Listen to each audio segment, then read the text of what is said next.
At 63 degrees north, there is a stretch of land where winter outlasts memory. For more than half the year, temperatures fall below -30. At -40, machinery stiffens. Concrete fractures. The ground does not move. This place has no rail connection, no river access. One road crosses it, carved through permafrost, snowbound for months at a time. Nothing grows here by accident. Kadichan stands in the upper Kolyma highlands, not because people settled it, but because coal was found beneath it. The location solved a technical problem. Fuel was needed for power generation in the region. Distance was accepted. Cold was tolerated. Human cost was secondary. The settlement was built during war under state direction to extract energy. The mine came first. Everything else followed. Housing rose in standardized blocks.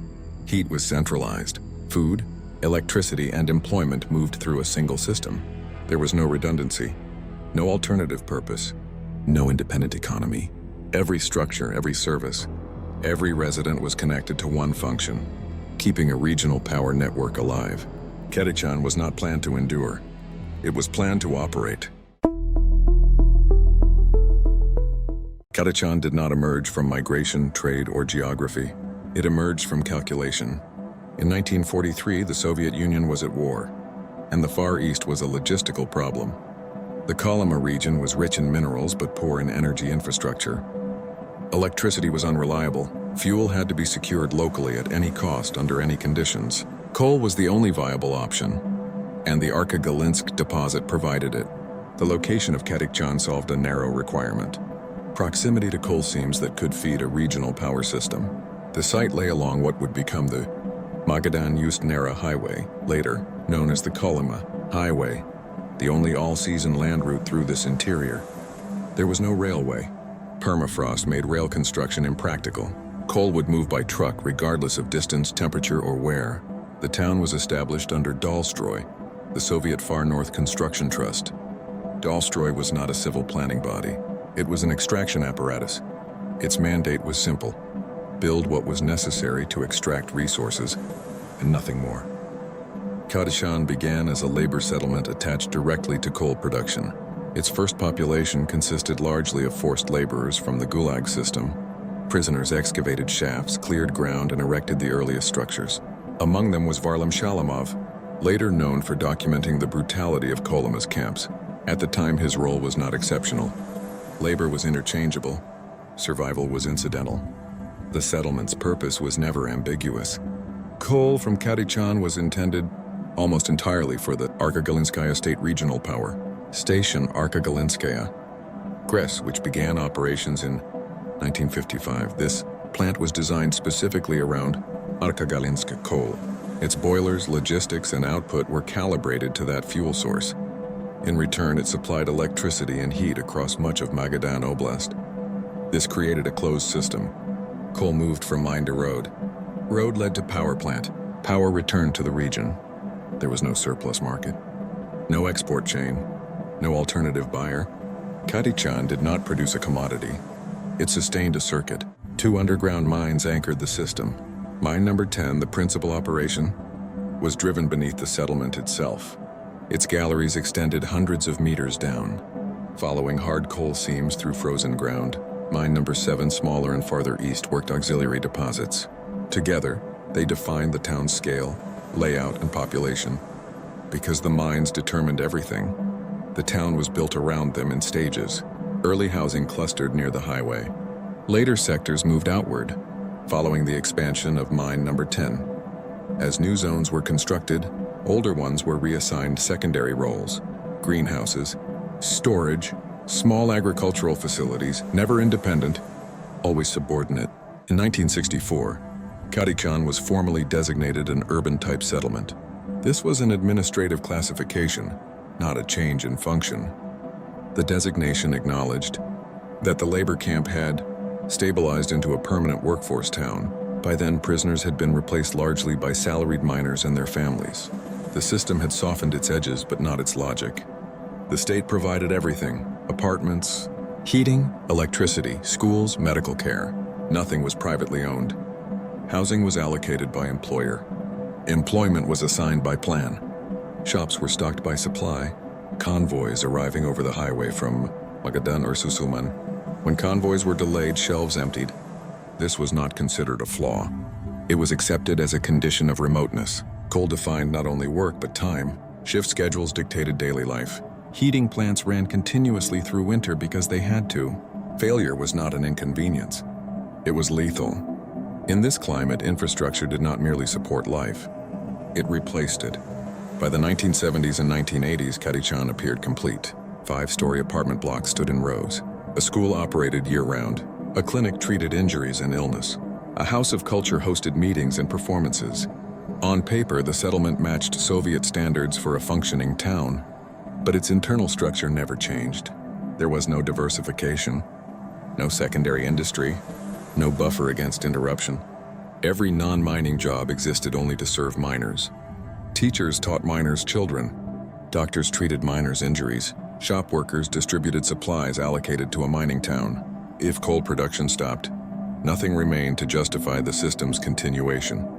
This dependence was not accidental, it was deliberate. The Soviet-planned economy did not expect settlements like Karichan to evolve. They were built to meet a specific demand within a larger energy and resource network. Longevity was measured in output, not generations. As long as coal flowed to Arkagalinsky Gris, the town remained valid. The climate enforced discipline. The distance prevented alternatives. The bureaucracy ensured compliance. Karichan was stable only because every part of it was constrained. It existed because energy was required. It persisted because the state paid for it. And it functioned because no other option was permitted. At this stage, the system was intact. Karichan did not adapt to its environment. It operated inside it.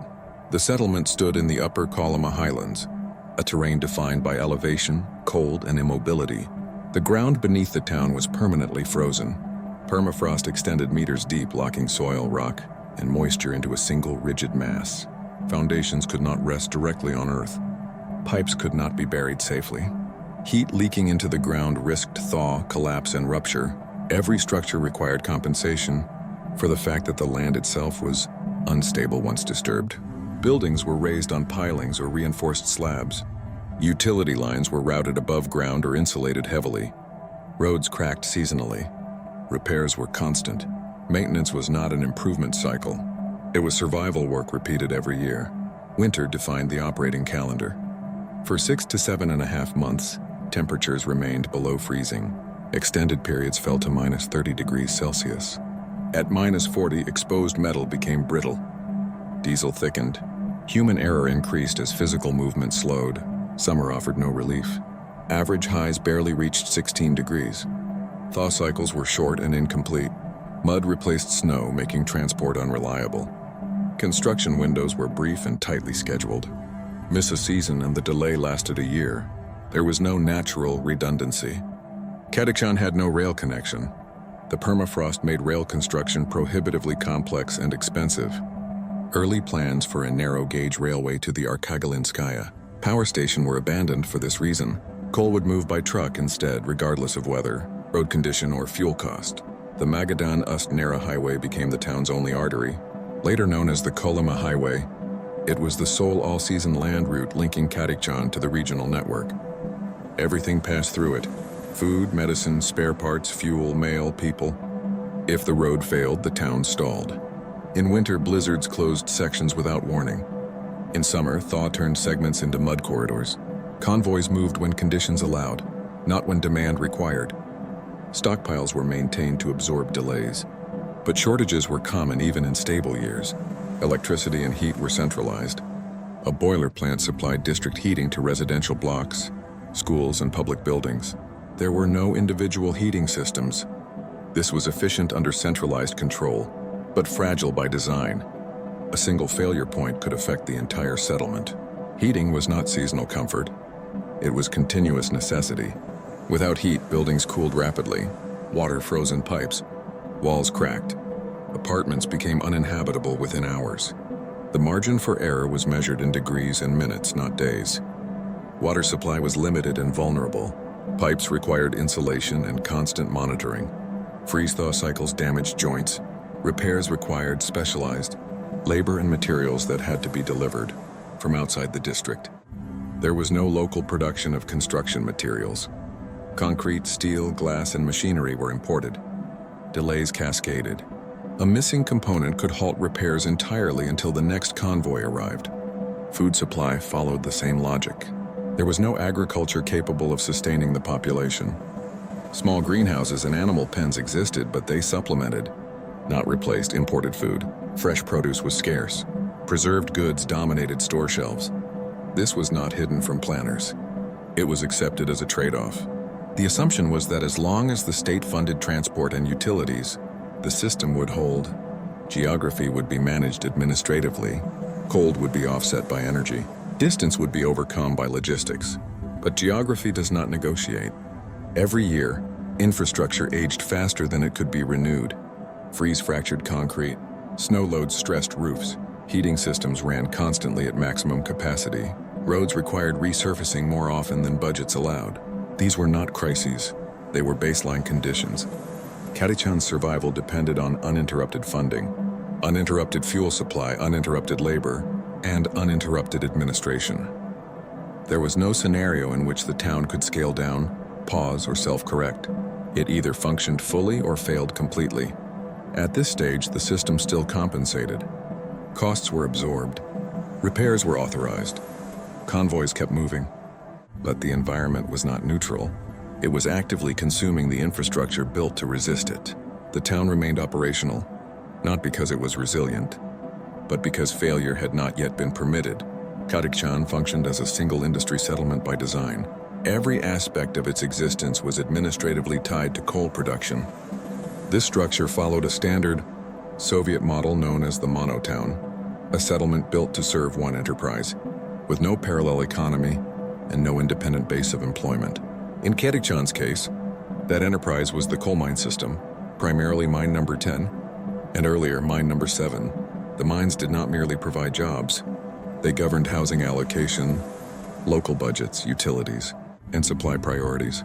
The mining trust owned the apartment buildings. It financed the school, the clinic, the house of culture, and the canteen.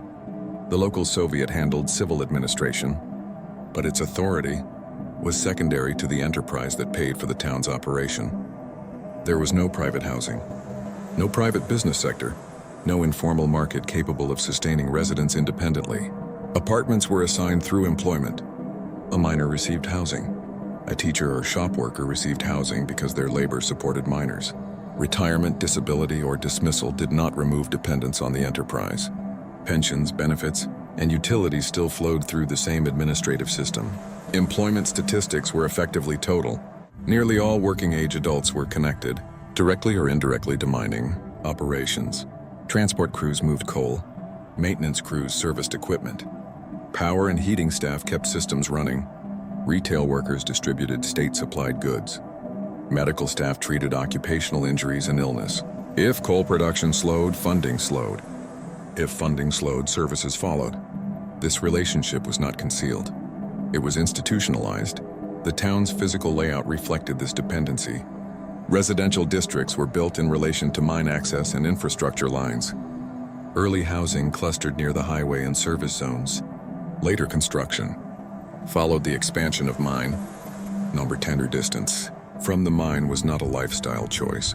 It was a logistical outcome. By the 1970s, Katichan had reached what Soviet planners considered maturity. Population exceeded 4,000. Census data records 3,378 residents in 1970, rising to 4,064 by 1979, and reaching a peak of approximately 5,794 by 1989. This growth did not indicate diversification. It indicated staffing levels. The increase matched workforce demand at the mines and associated services. When production stabilized, population stabilized. When production declined, there was no internal mechanism to retain residents. Daily life followed predictable patterns. Shifts at the mines structured time. Central heating and electricity were supplied continuously. Schools and clinics operated according to standardized Soviet norms. Cultural events took place in state-run facilities. Supplies arrived via scheduled convoys. Shortages occurred, particularly of fresh food and consumer goods, but they were managed administratively. Residents adapted to scarcity as a normal condition of northern life. There is no evidence of widespread protest or resistance during the Soviet period. control was systemic rather than coercive. The mining enterprise provided security, guaranteed employment, housing, medical care, and pensions. In exchange, residents accepted immobility. Transfers out of the town required administrative approval. Opportunities elsewhere depended on reassignment, not personal choice. This arrangement functioned as long as the central state continued to subsidize uneconomic operations in remote regions. Coal from Kadakchan was not required to be profitable in market terms. It needed only to meet planned output targets and supply the regional power plant. The Arkha-Galinskaya GRES depended on this coal. The regional grid depended on the power plant. The town depended on both. There was no redundancy built into the system. Mine number 7's closure in 1992 would later demonstrate this, but even before then the structure allowed no substitution.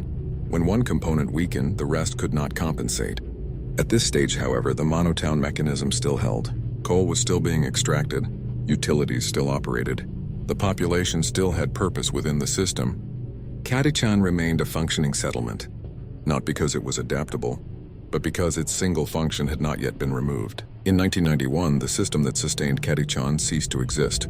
The dissolution of the Soviet Union did not target the town directly. No decree named it. No single decision closed its mines. Instead, the mechanisms that had made Kadakchan viable were removed almost simultaneously. Across the entire country, central subsidies ended. Under the Soviet economy, Kadakchan's coal mines were not required to be profitable. Operating losses were absorbed by the state. Transport costs, fuel, maintenance, housing, and social services were funded as part of a national energy and industrial plan. After 1991, that framework disappeared. The mines were reorganized under post-Soviet economic reforms. Kadakchan's coal operations were placed under successor enterprises, including Severovostokugol and later structures linked to Magadan Energo. These entities were expected to function under market conditions. They could not. Coal extraction in Kadakchan faced multiple fixed disadvantages that had previously been ignored. Extreme climate, long transport distances, aging infrastructure, and high labor costs. Without subsidies, production costs exceeded the value of the coal almost immediately. At the same time, demand collapsed. The Arkha-Galinskaya State Regional Power Station, Kadakchan's primary and nearly exclusive customer, reduced operations sharply in the early 1990s. By 1993, most of its generating capacity had been mothballed. Less electricity was needed. Less coal was burned. The closed loop broke. With reduced output at the power plant, coal shipments from Kadakchan declined. Stockpiles grew. Revenue fell. Wages were delayed. Maintenance was deferred. None of this occurred suddenly. It unfolded across several years, through administrative decisions rather than public announcements. The first structural failure came in 1992. That year, mine number 7, the smaller of Kadakchan's 2 underground mines, was closed. Officially, the reason was exhaustion of economically viable reserves. With its closure, a significant portion of the workforce lost its primary employment. Families began leaving the town for other mining regions or urban centers. This was not an evacuation. It was attrition. Population decline followed employment loss. Census and administrative records show a steady outflow through the early 1990s. Apartments were vacated. Some buildings were consolidated to reduce heating demand. Services continued, but with fewer staff and fewer supplies. Mine number 10 remained operational, but under strain. By the mid-1990s, the mine faced mounting problems. Equipment was aging. Investment was minimal. Safety conditions deteriorated, consistent with broader trends across Russia's coal sector during this period. However, operations continued because the mine still employed a large share of the remaining population. The town persisted in a reduced state. Utilities still functioned, but maintenance lagged. Supplies became less predictable. Newspapers from the mid-1990s reported growing hardship. Residents expressed concern over unpaid wages, declining medical services, and the risk of heating failures during winter. These reports did not describe collapse. They described uncertainty. Kadakchan's administrative status did not change. It remained an urban-type settlement. Schools remained open. The clinic continued operating. Shops functioned intermittently, stocked by convoys that now arrived less reliably. But the economic logic had reversed. Where the town had once existed because coal was required, it now existed only because closure had not yet been finalized. The state no longer maintained it as a strategic asset. It tolerated it as a residual obligation. By 1996, Mine Number 10 was the last remaining industrial justification for Katichon's existence. Its continued operation supported utilities, wages, pensions, and basic services. Without it, there was no longer a mechanism to fund heat, electricity, or transport at scale. The system had narrowed to a single point of failure. That failure arrived in November 1996. On 15th November 1996, at approximately 11:35 in the morning, an explosion occurred underground at Mine Number 10, the principal coal mine beneath Katichon. At the time of the blast, 27 miners were working the shift. The explosion was violent and localized. Rescue teams were dispatched immediately. According to contemporary reports, 6 miners were killed. The remaining 21 were brought to the surface alive. All bodies of the deceased were recovered. No miners were listed as missing. Initial news dispatches reported uncertainty about the cause. Early accounts referenced the possibility of coal dust ignition or methane gas. Later investigation attributed the explosion to a sudden ignition of methane in the mine gallery. No publicly available detailed investigation report has been released, but the incident was officially treated as an industrial accident. The mine ceased operations immediately. Work underground was halted. Power was cut to the affected sections. Surviving miners were sent home on reduced pay while authorities assessed the condition of the mine and the feasibility of continued operation. This response followed standard procedure for serious mining accidents in Russia during the period. However, in Katichon's case, the consequences extended beyond safety review. Mine Number 10 was already operating under economic pressure. Demand for its coal had declined. Maintenance funding had been reduced. The loss of life and the physical damage caused by the explosion altered the administrative calculation. Within days, regional officials acknowledged that reopening the mine would require significant investment. Safety upgrades, methane control systems, and structural repairs would be necessary before production could resume. Under prevailing economic conditions, such investment was deemed unjustified. There was no alternative mine to absorb the workforce. Mine Number 7 had closed 4 years earlier. No replacement industry existed. Over the following months, discussions continued between local authorities, mining administrators, and regional government bodies. These discussions did not concern expansion or recovery. They concerned closure. Between 1996 and 1998, Mine Number 10 was progressively shut down. Access points were sealed. In 1998, the mine entrance was deliberately destroyed, and the shaft was flooded to prevent any further use. This was a definitive action. It eliminated the possibility of reopening the mine under future conditions. With this step, coal production in Katichon ended completely. The Arkagalinsk coal deposit was no longer being exploited from the town. The Arkagalinskaya power station had already reduced its dependence on local coal. No other buyer existed.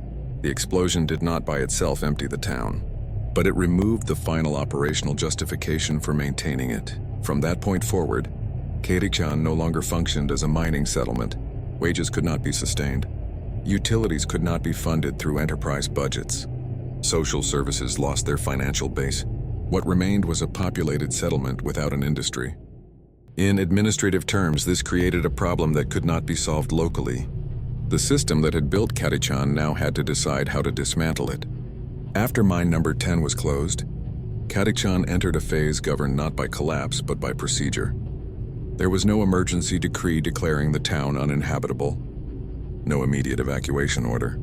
Instead, responsibility shifted from the mining enterprise to regional and federal authorities, who now faced a settlement with no economic function and a population still dependent on centralized support. This situation was not unique. Across Russia's northern regions in the 1990s, state agencies were tasked with managing settlements that had lost their industrial base. Katichon was addressed through the same administrative framework. The Magadan Oblast government assumed primary responsibility. Federal authorities supported the process through resettlement and compensation programs designed for loss-making northern settlements. These programs did not aim to preserve towns. They aimed to reduce long-term budget obligations. The logic was explicit. Without coal production, Katichon generated no revenue. Maintaining utilities required continuous funding. Transport and supply costs exceeded any economic return. From an administrative perspective, the settlement had no justification for continued operation. Beginning in late 1996, residents were formally informed that relocation assistance would be offered. Participation was officially voluntary. In practice, there was no alternative. Employment was gone. Utility systems depended on subsidies that were being phased out. Supplies were increasingly irregular. Compensation was structured as one-time resettlement vouchers. Payments ranged from approximately 80,000 to 120,000 rubles, scaled according to years of service and employment category. These funds were intended to assist families in relocating to other regions of Russia. Pensions and social benefits were transferred to new registered addresses. Housing in Katichon remained state-owned and could not be sold. Residents were required to vacate apartments as they left, returning keys to local authorities. Departure was uneven. Younger families and working-age adults tended to leave first, seeking employment elsewhere. Elderly residents remained longer, often reluctant to move or unable to secure housing in destination regions. As the population declined, services were consolidated into fewer buildings to reduce heating and maintenance costs.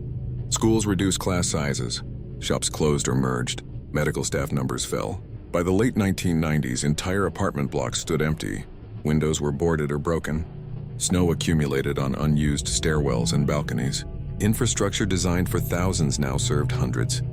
Despite this, the town was not immediately shut down. Authorities continued to provide minimum services while relocation progressed. Heat and electricity remained operational in occupied buildings. The road remained open. Convoys still arrived, though less frequently. This was not preservation. It was managed reduction. By 1998, mine number 10 had been sealed and flooded. The mining enterprise no longer operated in any capacity. Responsibility for utilities shifted fully to regional budgets. This increased pressure to accelerate depopulation. In 2001, a decisive administrative step was taken. The remaining residential areas were formally conserved, neutral. Heating and electricity were shut off. This action was not symbolic. In this climate, it rendered year-round habitation impossible. Apartments cooled rapidly. Water froze. Living conditions became untenable. 4 streets were briefly still inhabited during this transition, but services were withdrawn in stages. Schools closed as enrollment dropped below operational minimums. Shops ceased operation once supply volumes fell too low.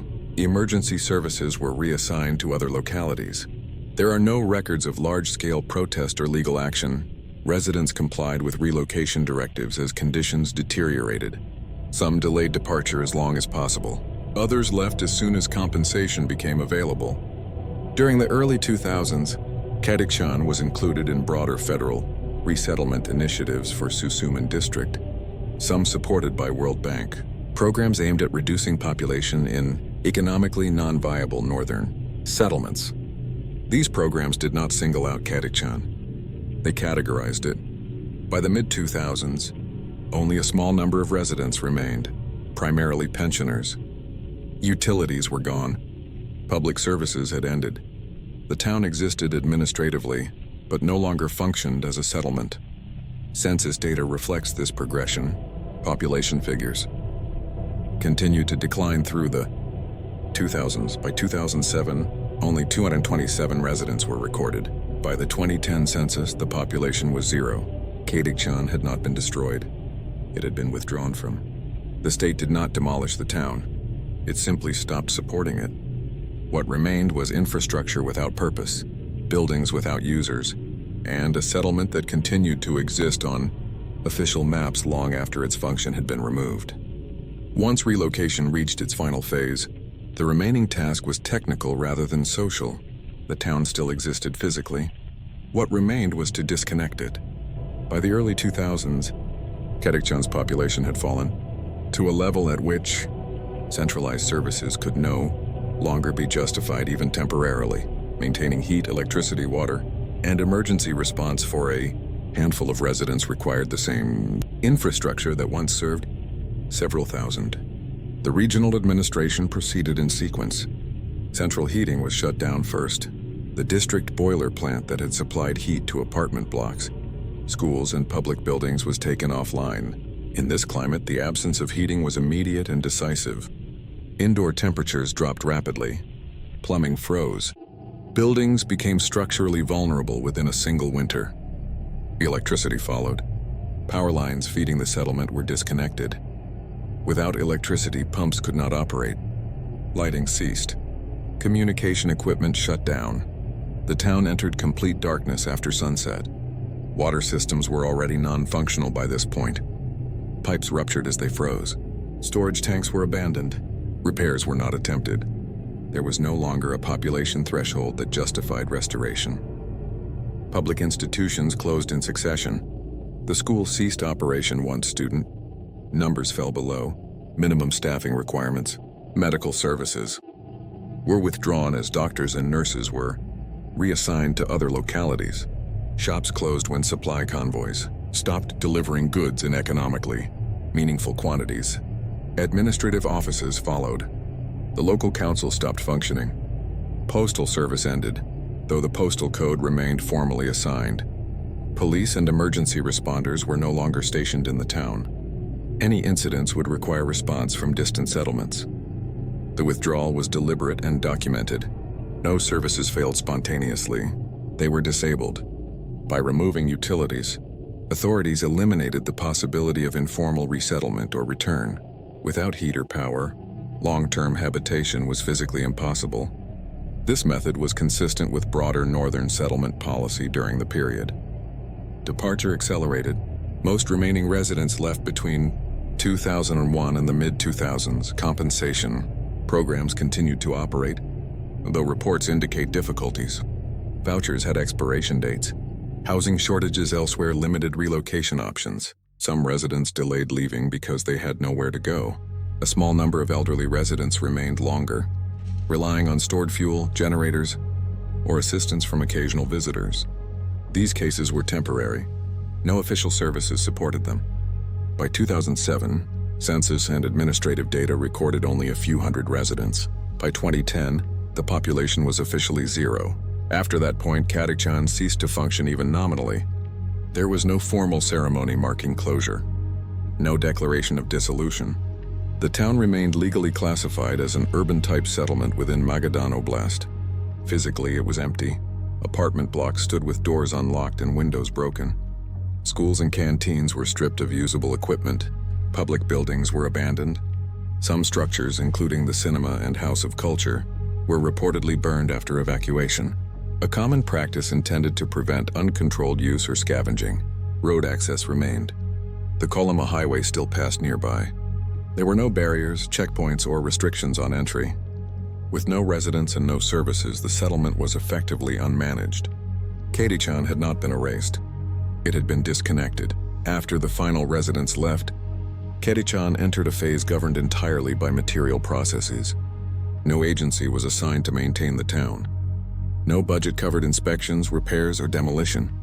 The settlement remained on official maps, but it was no longer administered as a living place.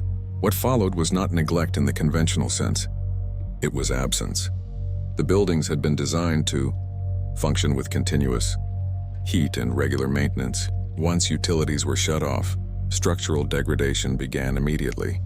During the first winter without heating, interior temperatures dropped below freezing. Water trapped in pipes expanded and ruptured them. Radiators split. Concrete panels absorbed moisture and fractured as ice formed inside them. Paint peeled from walls. Floors warped as repeated freeze-thaw cycles stressed joints and seams. Snow accumulated on roofs that were no longer cleared. Over successive winters, snow loads increased beyond design limits.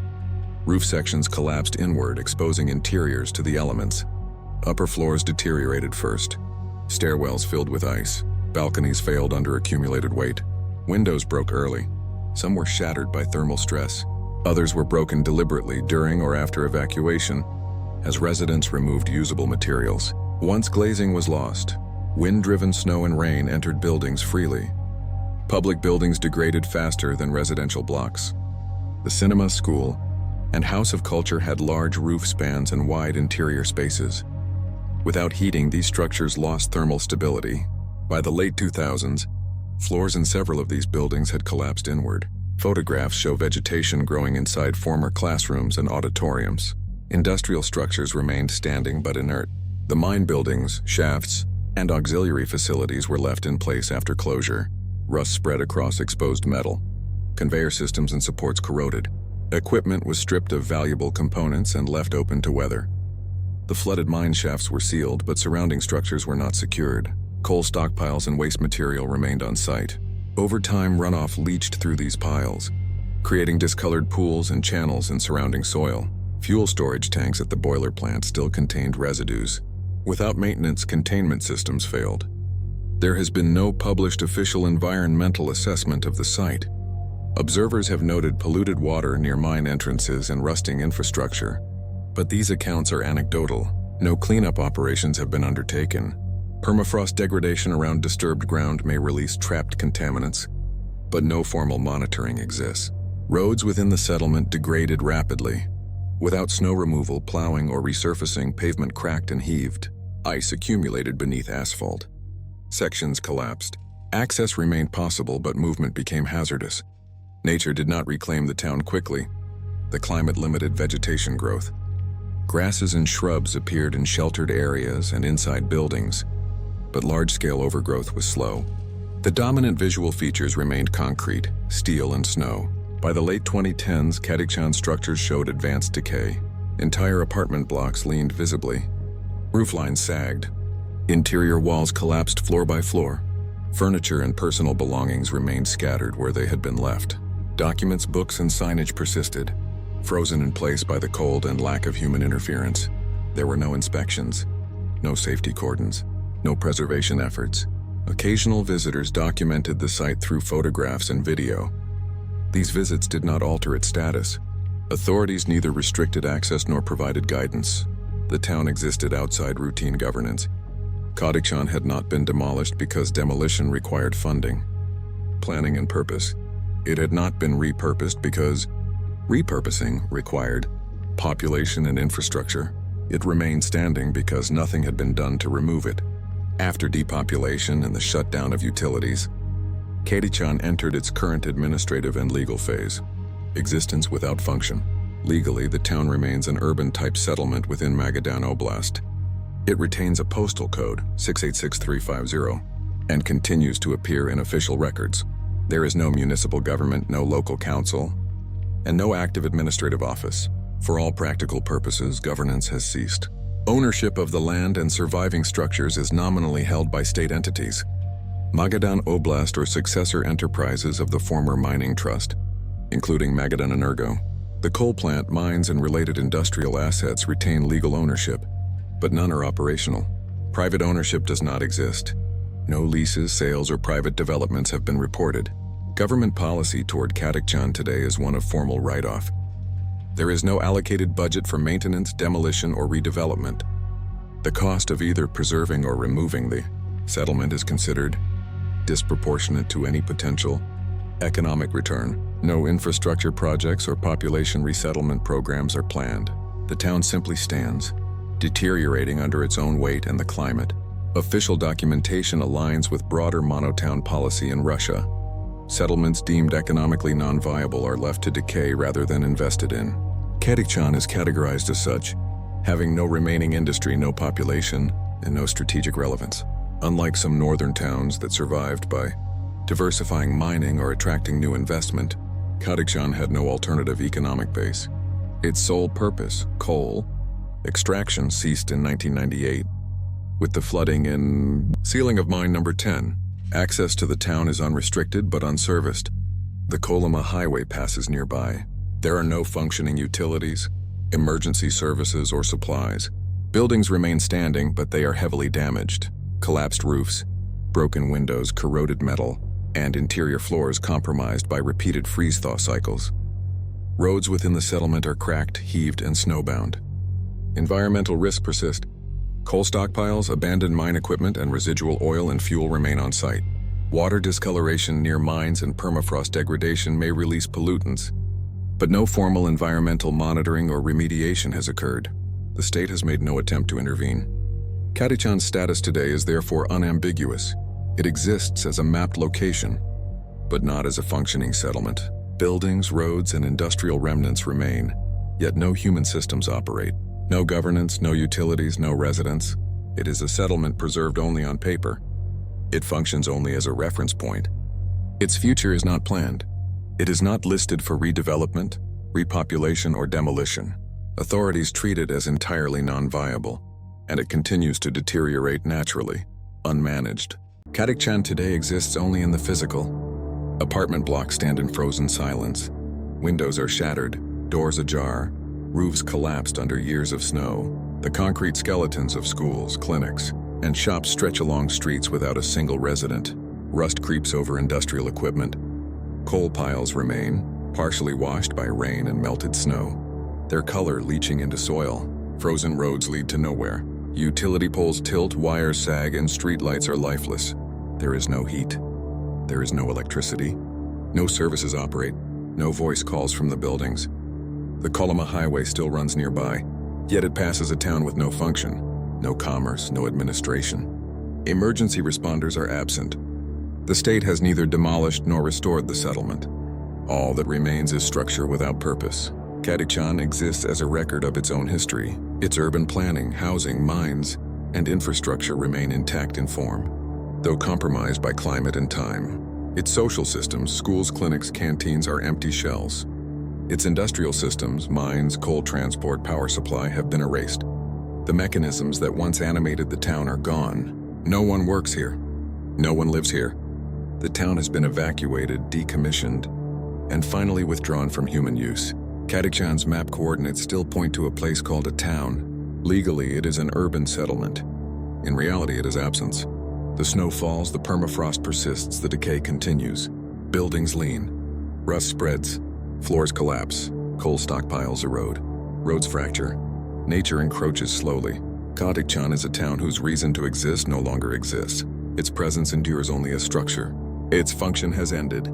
Its story is frozen in time, visible to anyone who arrives but invisible in terms of living activity. If you found this exploration of Kadikchan compelling and want to uncover more stories of human industry, ambition, and its limits, subscribe to the channel and turn on notifications. And as you consider the remnants of this isolated settlement, ask yourself, how many other towns across the world exist today in function but not in purpose, quietly awaiting the same fate?